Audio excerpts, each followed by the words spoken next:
इतिहास एक दिन में नहीं बनता, लेकिन हर दिन इतिहास के बनने के लिए बहुत अहम होता है। 31 अगस्त 2021 की तारीख भी इतिहास के ऐसे दस्तावेज में कैद हो चुकी है जब सेकेंड वर्ल्ड वॉर के बाद खुद को सबसे ताकतवर कहने वाले अमेरिका को सदी की सबसे बड़ी रुसवाई के साथ अफगानिस्तान से आधी रात को लौटना पड़ा। सवाल यह है कि अफगानिस्तान में अब आगे क्या होगा। तालिबान ने सरकार बनाने के लिए नाम फाइनल कर दिए हैं। शनिवार से पहले नई सरकार काम शुरू कर देगी। मुल्ला बरादर तालिबान की सरकार का चेहरा होंगे, जो कांधार से काबुल लौट चुके हैं। मुल्ला बरादर इस्लामिक काउंसिल के हेड होंगे। कांधार में अखुंदजादा की अध्यक्षता में तालिबान की 3 दिन से चल रही बैठक में यह फैसला लिया गया। जिस तालिबान को दुनिया सबसे खूंखार आतंकी संगठन मानती है, वही अब अफगानिस्तान का भविष्य है। भारत और तालिबान के बीच पहली औपचारिक बातचीत हुई। कतर में भारत के राजदूत दीपक मित्तल ने तालिबान लीडर शेर मोहम्मद अब्बास स्तैनकज़ई से बातचीत की। विदेश मंत्रालय के मुताबिक तालिबान की ओर से मुलाकात की इच्छा जाहिर की गई थी। बातचीत का फोकस सुरक्षा और अफगानिस्तान में फंसे भारतीयों की सुरक्षित वतन वापसी पर था। इसके साथ ही तालिबान को कहा गया कि अफगानिस्तान की जमीन का इस्तेमाल भारत के खिलाफ न हो। लेकिन क्या तालिबान पर भरोसा किया जा सकता है, ये तो वक्त बताएगा। लेकिन अमेरिका पर दुनिया के कई देशों का भरोसा उठ चुका है, क्योंकि सबसे ताकतवर मुल्क के नाते अमेरिका ने जिस तरह आधी रात को डेडलाइन से पहले ही काबुल छोड़ दिया, वो किसी को गवारा नहीं है। सवाल यह है कि अब अफगानिस्तान का मुस्तकबिल क्या होने वाला है। ये रिपोर्ट देखिए।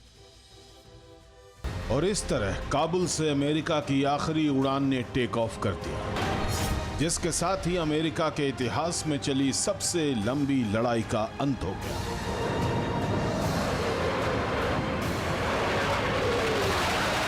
बीस साल में अफगानियों को आजादी और बेखौफ जीने का जो जज्बा मिला, उसका भी अंत हो गया। ये तस्वीर अमेरिका की शर्मनाक हार के इतिहास में दर्ज हो चुकी है, जिसे देखकर दुनिया के सबसे ताकतवर मुल्क का गुमान पालने वाले मुल्क की आने वाली नस्लें भी अफसोस करेंगी।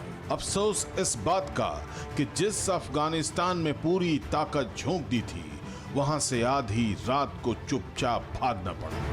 अफगानिस्तान से अमेरिका की वापसी की डेडलाइन 31 अगस्त थी, लेकिन अमेरिका 31 अगस्त से पहले ही काबुल से लौट गया। काबुल छोड़ने वाले अमेरिका के आखिरी सैनिक मेजर जनरल क्रिस होम्यू थे, जिनके सवार होने के बाद अमेरिका के आखिरी C-17 एयरक्राफ्ट ने 11:59 पर काबुल एयरपोर्ट से टेक ऑफ कर लिया।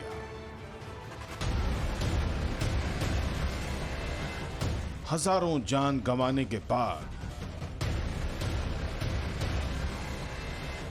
खरबों का नुकसान उठाने के बाद, तालिबान के सामने अपनी गैरत को गिरवी रखने के बाद बाइडेन की फौज काबुल से रुखसत हो गई।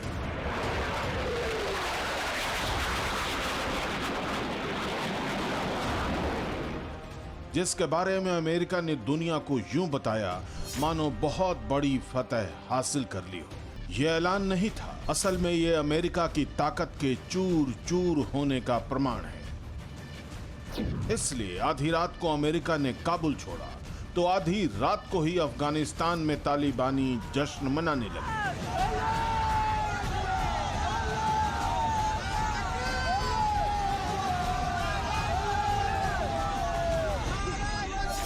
हवा में हजारों गोलियां दागी गई।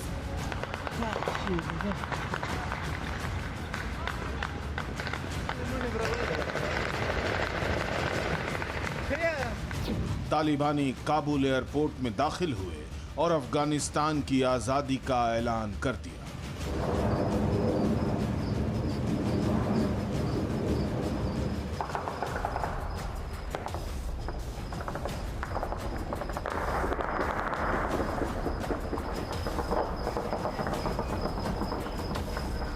काबुल ही नहीं, अब करीब पूरे अफगानिस्तान पर आतंकी जमात का कब्जा है।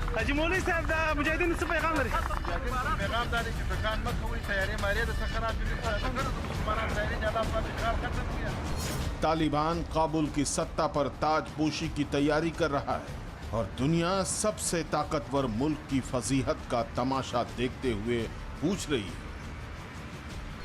कि 1 सितंबर से अफगानिस्तान में क्या होने वाला है। तालिबानी राज में अफगानियों की जिंदगी कैसी होगी? जवाब ये तस्वीरें हैं। हेलीकॉप्टर से जो चीज लटकी दिख रही है वो चीज नहीं है, बल्कि एक इंसान है जिसे तालिबानियों ने लटकाया है। गुनाह इतना है कि इस हेलीकॉप्टर से लटकाया हुआ शख्स अमेरिका के लिए काम करता था। अब अमेरिका तो चला गया, इसलिए तालिबानियों ने हेलीकॉप्टर से लटका दिया। यही हाल अब अमेरिका के लिए काम करने वाले अफगानियों का हो सकता है।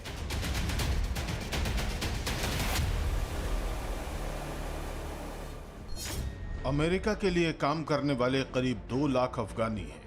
ये वो लोग हैं जो अमेरिका के लिए ट्रांसलेटर, ड्राइवर और बाकी का काम करते थे।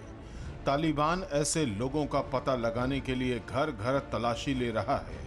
जिनका पता चल चुका है उन्हें आखिरी वार्निंग दी जा चुकी है। अमेरिका तो अपने जहाज में आधी रात को निकल गया, लेकिन अमेरिका के वादे पर भरोसा करने वाले अफगानियों का तालिबान के डर से हलक सूखा हुआ है। तालिबान की ये दहशत यूं ही नहीं है, इसकी वजह भी है। अमेरिका खुद तो अफगानिस्तान से गया ही। तालिबान के हाथ अमेरिका के लिए काम करने वाले अफगानियों की कुंडली भी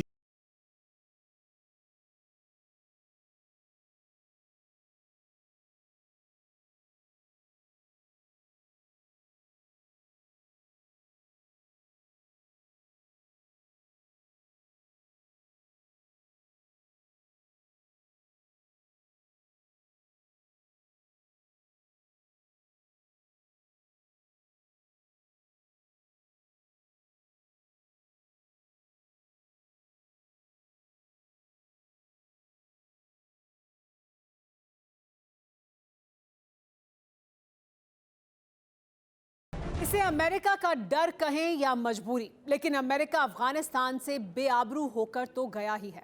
इसके अलावा काबुल में अमेरिका हथियार भी छोड़ गया है। इस वजह से सवाल ये उठ रहा है कि अमेरिका की ये बड़ी गलती क्या दुनिया को तबाही के मुहाने पर एक बार फिर ले आएगी? काबुल के सत्ता पर काबिज होने से पहले तालिबान भरे ही करामाती बातें कर रहा हो, लेकिन अफगानिस्तान के बाकी इलाकों में तालिबानी जल्लादों का कहर जारी है।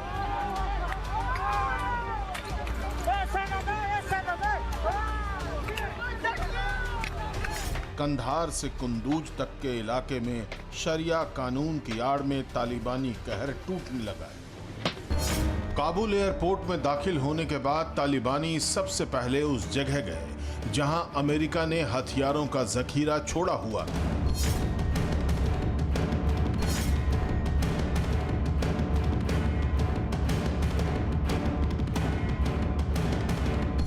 भले ही तालिबानी बुद्धि के समझ में कुछ न आए, लेकिन किसी एक्सपर्ट की तरह आतंकी एक एक हथियार को देखते रहे।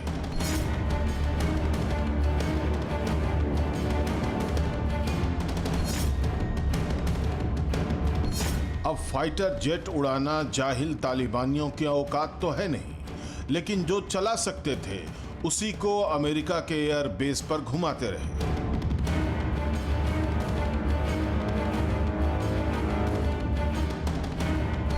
वैसे ये तालिबानी मेड इन अमेरिका वाले इस रिक्शे को चलाकर ही खुश था, लेकिन बात सीरियस है और वो ये कि तालिबान के पास अब अमेरिका के घातक हथियारों का जखीरा है।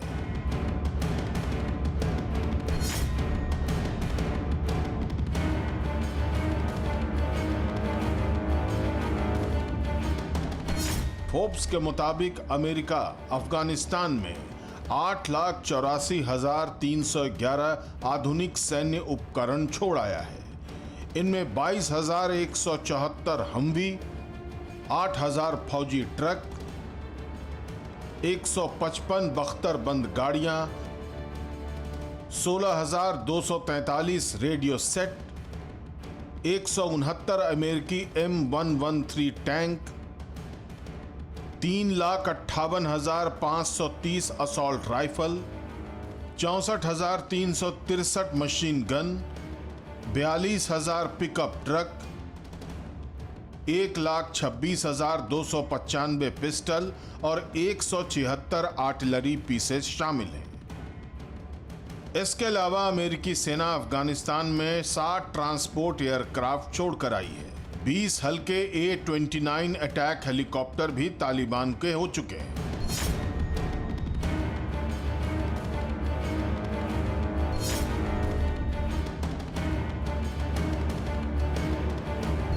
अठारह इंटेलिजेंस सर्विसेज और 110 मिलिट्री हेलीकॉप्टर भी अमेरिकी फौज अफगानिस्तान से ले जाने में नाकाम रही।